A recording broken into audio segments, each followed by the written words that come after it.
Around the same time the nation was transfixed on the hunt for the Boston Marathon bombers last month, thieves on the other side of the country pulled off a little-noticed heist, swiping 559 pounds of explosives from a federal storage facility in Montana. As of Friday, not 1 ounce of it has been found. The incident, federal officials believe, was not terrorism-related.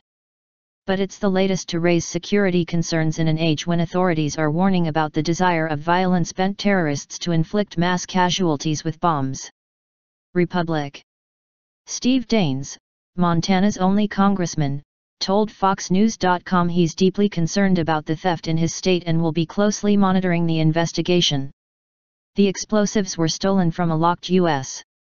Forest Service bunker near Billings. Thieves took off with various emulsion-type explosives, cast boosters and detonating cord. Federal officials weren't able to point to why the explosives were taken and have downplayed what could happen if they fall into the wrong hands. Some in the area, who did not want to be named publicly, believe the facility might have been looted by local miners or by private forestry-related companies that want to bypass buying the explosives legally. The types of items that were taken are often used in mines, to clear rock slides and construction trails, and to blow up animal carcasses.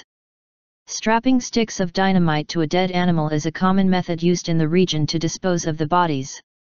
When animals, like elk or horses, start decomposing, the scent attracts bigger animals like bears to populated areas. Carbon County Sheriff Thomas Rieger told FoxNews.com his office is working with federal authorities to find the culprit but admits it's disturbing to think that someone walked off with hundreds of pounds of bomb-making material. "We still don't have any idea who done it," Rieger said, adding, "It's under a full investigation." Daines, a member of the Homeland Security Committee, said he's looking into the investigation and it's critical that the USFS, ATF and local law enforcement find answers about how the security of this site was breached and work to strengthen the security measures for these storage sites to ensure that a theft like this does not happen again. Bureau of Alcohol, Tobacco, Firearms and Explosives spokesman Brad Byersdorf said the agency is offering a $5,000 reward for information on the incident. Stealing explosives and possession of stolen explosives is punishable by up to 10 years in prison. To date, there have been no arrests made in connection to the case, though the Billings Gazette reports that the ATF is chasing some recent leads. While Byersdorf stressed that security at ATF-affiliated facilities in the country is tight, there have been an alarming amount of explosives lost from private sites over the past decade.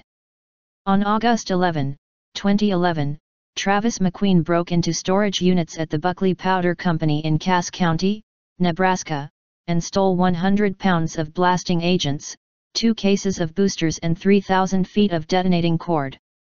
Authorities in the eastern Nebraska area put up flyers asking residents for help in cracking the case.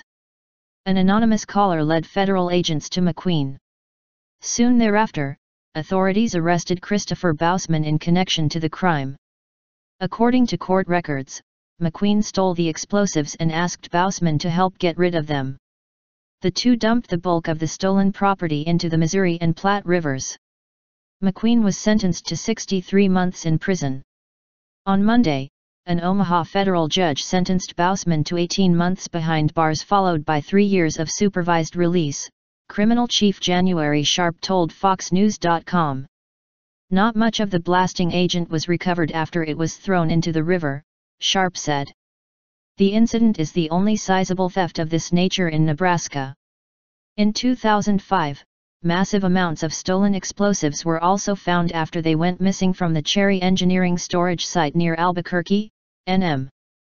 ATF agents recovered 150 pounds of C4 explosives, 250 pounds of sheet explosives, 20,000 feet of detonator cord and 2,500 blasting caps.